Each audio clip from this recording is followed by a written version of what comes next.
श्री स्वामी समर्थ. स्वागत आहे तुमचं माझ्या चॅनल मध्ये. स्वामींच्या कृपेने तुमचा आजचा दिवस सुखाचा, समाधानाचा आणि आनंदाचा जाओ. तुमची जी काही इच्छा असेल ती पूर्ण हो, ही स्वामी चरणी प्रार्थना. आपल्या या व्हिडिओ मध्ये आज आपण बघणार आहोत की कोणत्या स्तोत्राचे रोज वाचन केल्याने आपल्या आयुष्यातील गरिबी ही कायमची नष्ट होते. आपल्या घरामध्ये गरिबी, आपण खूप काही कष्ट करतो, मेहनत करतो, पण आपल्याला आपल्या कामामध्ये पाहिजे तसं यश मिळत नाही.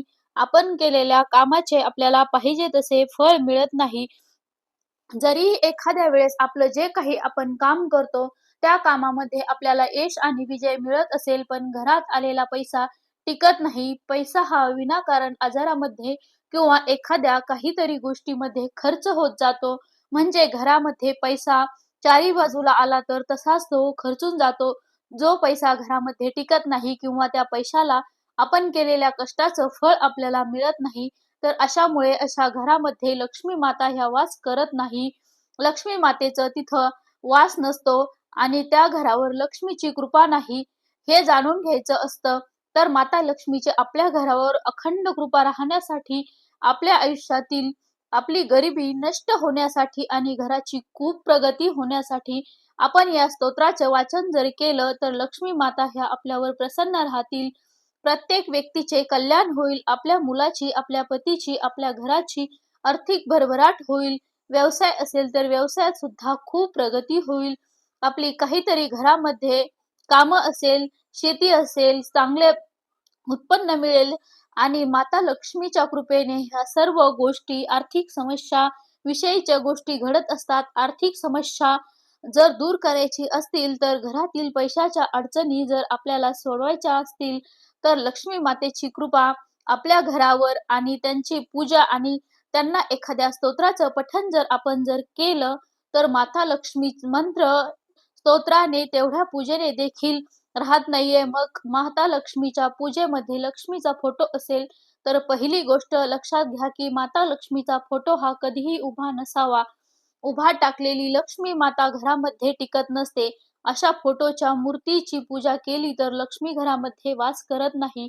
तिला काढता पाया म्हणलं जातं. लक्ष्मीचा म्हणून बसलेली लक्ष्मीचा फोटो किंवा मूर्ती घरात असावी. आता कमळात बसलेली लक्ष्मी असावी आणि लक्ष्मीचे उघडे पाय दिसलेले लक्ष्मी नसावी. पाय हे झाकलेले असावे. त्याचबरोबर लक्ष्मी मातेच्या हातामध्ये कमळ आणि त्याचबरोबर जे काही पैशांचा किंवा सोन्या नाण्याचा वर्षाव करणारी अशी लक्ष्मीची चित्र, फोटो किंवा मूर्ती असावी. आता लक्ष्मीच्या बाजूला कोणत्याही फोटोमध्ये किंवा मूर्तीमध्ये हे हत्ती असतात, पण हत्ती सुद्धा कधीही 2 हत्ती नसावे.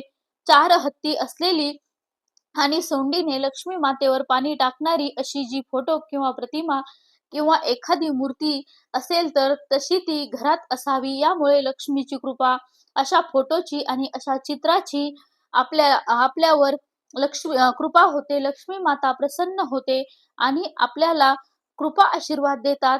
म्हणून तर लक्ष्मी मातेची पूजा आपण कितीही केली तर लक्ष्मी घरामध्ये कशी राहावी, ती जर जशी शास्त्रात सांगितली त्याप्रमाणे घरात लक्ष्मी मातेचे फोटो, तशी जर मूर्ती नसेल तर लक्ष्मीची कृपा आपल्या घरावर होत नाही. उभी टाकलेली लक्ष्मी, आपण जर काही आपल्याकडे दुकान असेल, व्यवसाय असेल किंवा एखादा बिझनेस असेल, त्या ठिकाणी उभ्या लक्ष्मीचा फोटो असावा. म्हणजे इथे सतत लक्ष्मी असते, उभी असते, पण घरामध्ये कधीही उभ्या लक्ष्मीचा फोटो नसावा. तर लक्ष्मीची पूजा करण्याबद्दल आपण माहिती जाणून घेतलेली आहे. माता लक्ष्मीच्या पूजेमध्ये फुलं सुद्धा कोणती अर्पण करावी हे तेवढंच महत्वाचं आहे. लक्ष्मी मातेला आपण जर जास्वंदाचं पांढरं फूल अर्पण केलं, शेवंतीचं पांढरं फूल अर्पण केलं, कमळ, गुलाब, बेलपत्र ह्या सर्व गोष्टी लक्ष्मीला अर्पण केल्या, तर लक्ष्मीला कधीही जर आपल्या घरात स्त्रीयंत्र असेल, लक्ष्मी माता टिकत असतात. लक्ष्मीचा वास स्त्रीयंत्र असणाऱ्या घरामध्ये राहतो. आता ह्या सर्व गोष्टी पूजेच्या बाबतीत झाल्या, पण ज्या वेळेला घरामध्ये लक्ष्मी मातेची स्तुती होत नाही किंवा तिच्या स्तोत्राचं पठण होत नाही, एखादा मंत्र आपण म्हणत नाही, ते सुद्धा लक्ष्मीला आवडत नाही. म्हणून तर आपल्याला घरात लक्ष्मी कायम राहावी, आपल्या आयुष्यातील गरिबी नष्ट व्हावी किंवा घराची खूप प्रगती व्हावी असं ज्यांना वाटत असेल त्यांनी या स्तोत्राचं वाचन करावं. यामुळे आयुष्यातील गरिबी नष्ट होते, घराची खूप प्रगती होते.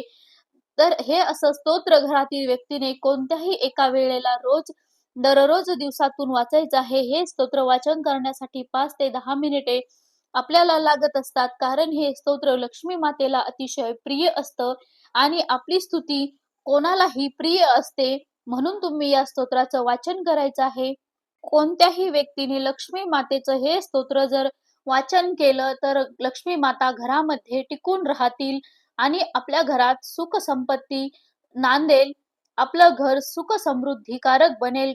कारण घरातील धनसंपत्ती जर वाढत जात असेल तर माणसाला जगण्यासाठीच्या सुखसुविधा ह्या मिळत असतात.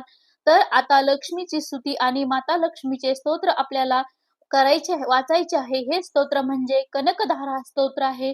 कनकधारा स्तोत्र हे अतिशय प्रभावी आहे. खूप लक्ष्मी मातेला प्रिय आहे, आवडत आहे.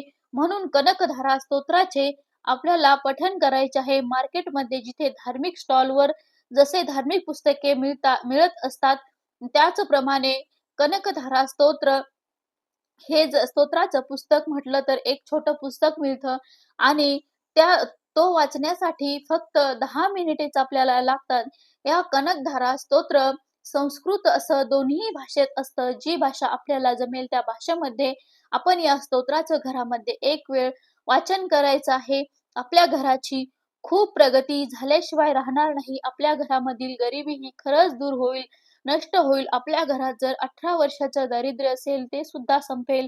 कारण या स्तोत्रात एवढी खूप ताकद आहे. स्तोत्राच्या पठणाने लक्ष्मी माता घरामध्ये निरंतर वास करत असतात. ज्या घरात माता लक्ष्मी टिकून राहते त्या घराची झपाट्याने प्रगती होत असते.